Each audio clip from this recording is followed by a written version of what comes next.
Hi, hi, hi! Yun. Yun. So, on our day na naman po tayo, no, of sharing some information about sa latest updates sa mga nangyayari sa NFT games and crypto tokens na minomonitor natin sa pang-araw-araw. Alright? So, let's go.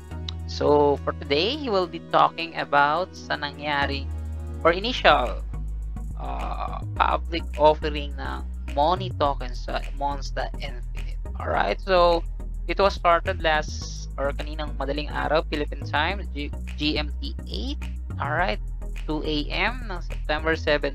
Yan. So, shout out sa lahat ng naging kasabayan or nag-abang talaga. Kapuyat, di ba? And mukhang ito lang. Alright, so let's proceed. So, yun nga. So, the public offering for money token was started 2 a.m. kaninang maga. Alright, ako bumili ako sa PancakeSwap. Yan. So, yun, na-open. Alam mo ito, pangalan ng isa. Then, kanina sa Gate.io. Yan. So, I don't know. Tuloy-tuloy pa rin naman. So, yun nga. So, may nangyaring din naman. Hindi inaasahan. So, I don't know why or we need some explanation na rin dito. So far, wala pang nasasabi yung management ng Monster Infinite kasi the schedule is like 2 a.m. Philippine time kanina. However, nagbukas yung sale or pagbili ng money token by 1:50 a.m. Yes. It was announced din naman nila. It was announced in Facebook, Discord, and Telegram. Medyo napaisip ang bakit, diba? Kasi ang usapan naman 2 a.m., diba? Alright, so ako, I don't know if ako lang or siguro karamihan sa atin nagkaroon ng may adrenaline rush na, oh my gosh, baka mahuli ako. Alright? Kasi alam naman natin mula nung sale to, mula inception, pre-sale, inception monster, pre-sale 1, pre-sale 2, smooth naman eh. Alright? So, ako, ewan ko lang, ako lang nag-isip nito. Tingin ko kasi, for me, it will pump the price, alright? Kaya, inabangan ko para mauna ako sa murang ceiling, diba? Kasi the more na matagal kang bumili, baka tumaas siya ng tumaas. Which is nangyari naman, alright? Tumaas talaga siya ng tumaas. However, it was only lasted like 10 to 15 minutes, alright? And, yun. Worst case scenario, may whales, ewan ko sino mga to, nag-dump talaga sila. From $11 per money, dump to $2.5 per money. Yes. And ang masaklap nito is, kasama tayo sa mga nakabili ng mahal na money. Yes, ako nasa $8 per money yung na-tsempuan ko. Kasi syempre, nagmadali ako bumili kasi, expect ko, pataas lang to eh. Syempre, sino ba naman gustong bumili ng mas mahal, diba? Alright, kaya bibili ka talaga agad ng maaga. Alright, hindi lang na-anticipate yung may mga, siguro mga batikang trader na biglang magdadump $11 pa lang. Diba? Kasi kung medyo tinagalan pa like pinaabot nila ng $20 pa naman, diba? Diba? I mean, ma-check pa natin yan eh. Or makakasabay tayo, mga ganun. Kasi hindi, it's just a matter of minutes, biglang nag-dump na rin. Na hindi talaga ina-expect. Pero lesson learned na rin naman if halimbawa papasok ka sa mga gantong new public offering ng token, there will always be a pump for 10 to 15 minutes, then boom, it will dump kasi mga galawan talaga yata itong mga whales. Alright, this is my first time as well in buying some tokens sa public offering. Yung unang-una pa rin yung tipong bago, Pioneer. Anyway, yun. So, for the $8 per money, nakuha ko lang is 46 money. Bumili ako ng almost 1 BNB, 0.94. $395 to be exact. Yeah. Or take mo, 46 money lang yung nabili natin. Hindi mo lang makabili ng isang monster. Nakabili naman tayo ng pre-sale. Nung pre-sale 2.0, nakuha naman tayo ng 111. However, kulang pa din, diba? So, I don't know. Siyempre, kulang ba? Makakabili na lang tayo. So, pero not for now. Siguro, hindi ko muna mag-dip ulit muna yung price. Diba? Anyway, laruin na lang din to. Either magba-buy and sell ng monster, sell at the high price, then buy at the dip. Yung ganun na lang. Para pala ikutin lang. Bumalik lang yung investment mo, tapos makapagpundar ka kahit isang team lang. Alright, ganun na lang mangyayari siguro ngayon para sa mga nakapag-invest in the higher price, special for the $11 per money. Grabe yun, ilang money kayo nakuha niya kung 1 BNB yung niya. So yun lang, it's really a lesson learned for all of us.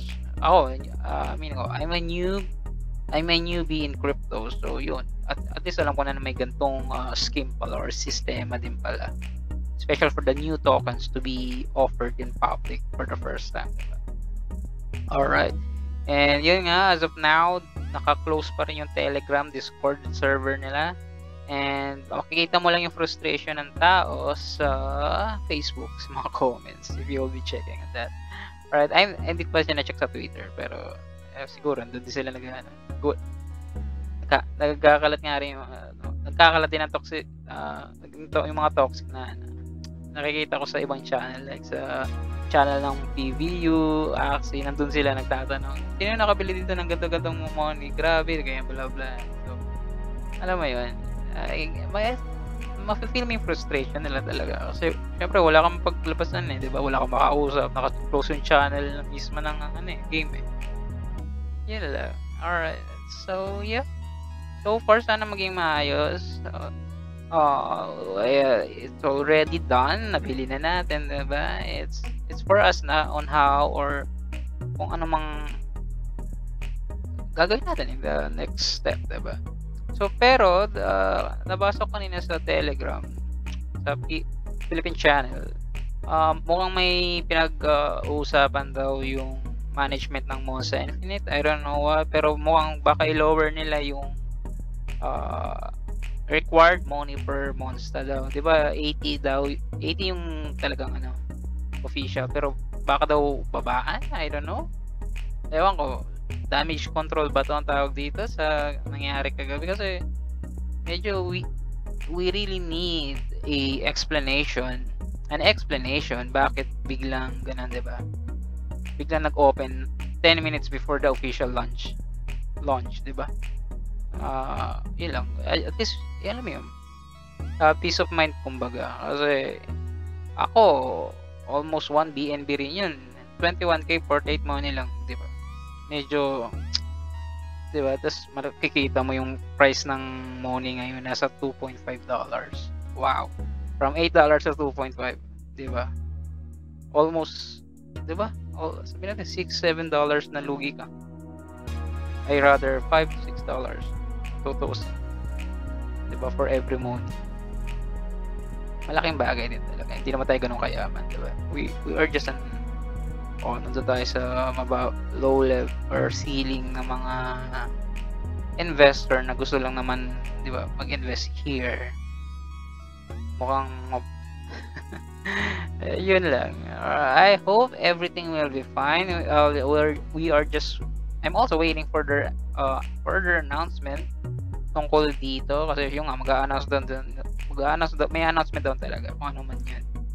Alright, kung ano ba talaga. Yeah, so far the public selling is still open. Yeah, public selling din.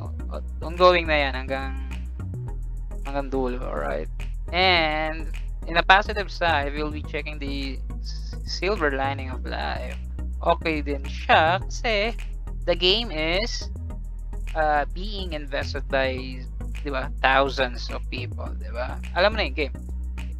Kasi kung halimbawa, di ko alam bakit dito hindi pinakita yung all-time high niya na $11. $3 kasi 7 hours ago lang yung na-audit. Okay. Hindi na-audit yung mula 2 AM. Alright. Pero kung sabihin natin, ito na, 7 hours ago, ang all-time high niya is just 7 hours ago. Ay, sabihin natin, all-time low na lang muna. Yung counterpart nito sa Axie is the AXS token itself, and nag-start siya sa 7 pesos. Wala pang $1.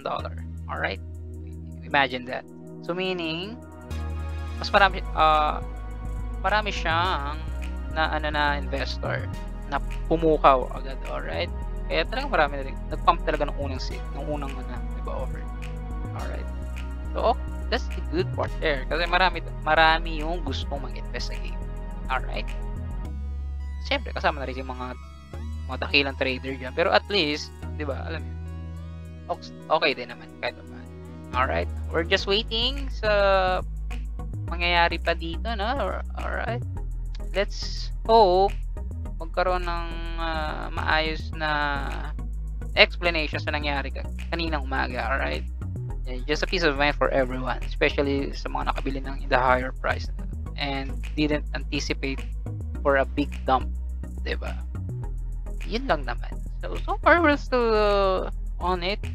The project is still promising. Naging di lang maganda yung kaninang public sale. However, one explanation will do, diba? Maintindihan naman tayong tao. Alright, so that's the public sale. Alright, the initial public sale for Money token in Monsta Infinite. Alright, and if you have other questions, just comment down below and I'll just answer it one by one. And yun lang. Bye bye.